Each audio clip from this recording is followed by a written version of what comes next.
The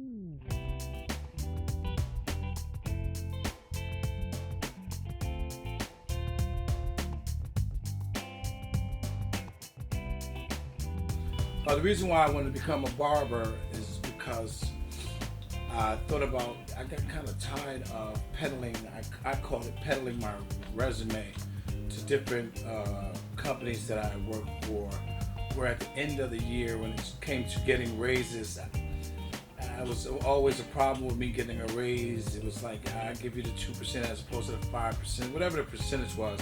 It just didn't really mesh with the work that I did and the effort that I gave, and I just thought it was a little biased. I thought it was a little racist, and I tried to find a way to be able to get the most from my productivity, the most from my being energetic and creative.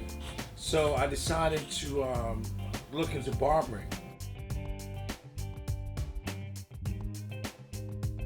A barber is like a pillar. It's been a pillar of the neighborhood in a lot of respects.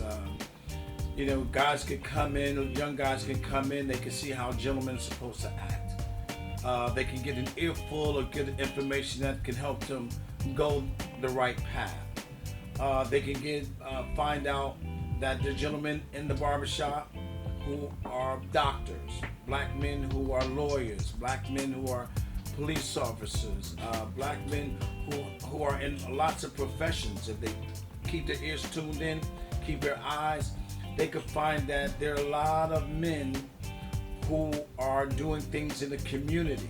Also, as a barber, I've come in contact with a lot of young men who they venture to speak to me about some of the problems. I can give them sound advice, that's the only advice that I would give them, is the best advice for them to go forward and try to be the best.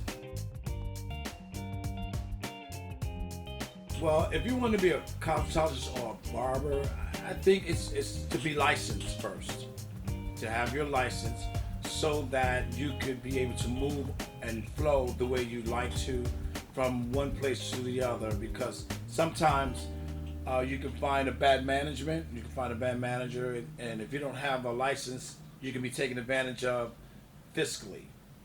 I would encourage a barber or a cosmetologist to really enjoy their people and the people that they're going to work with, understand the culture that they're working with. Hopefully it's their own culture, and be able to be diversified enough to deal with other cultures when you're doing your profession.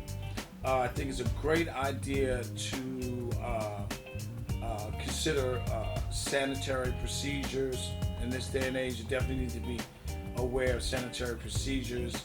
Cleanliness is very important because of people have different hygiene methods, and everybody is not up to par when it comes to hygiene and cleanliness. So you as a barber have to be the conduit of cleanliness. So you want to make sure that you exude that, and that you maintain that posture and that action, so that people can see it and they can feel it, and they can they can understand it and the importance of it, and they feel comfortable when it comes to. So if you're going to be a cosmetologist, and a barber, you want to know the ins and outs of it.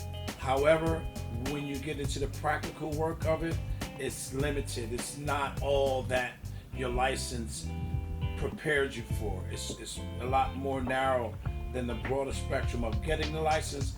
But as credentialization is necessary, you have to get your credentials, and then actually you can reinvent. You can be more creative and invent something new within the industry if you're that serious about it. But it all boils down to simplicity. It's not as serious, it's not as far-fetched as sometimes barbers and cosmetologists make it. If you want to go that route, that's fine. If you want to be real creative, that's fine. But what I know about my gentlemen and the people that I deal with, it's basically a simple thing. It's basically a friendly thing. It's a consistent thing. It's a clean thing. It's a respectable business profession, and it's a rewarding profession, and it can be profitable if you're willing to work at it, and willing to work sometimes longer hours. But once you get your people coming back, it can be an effective profession.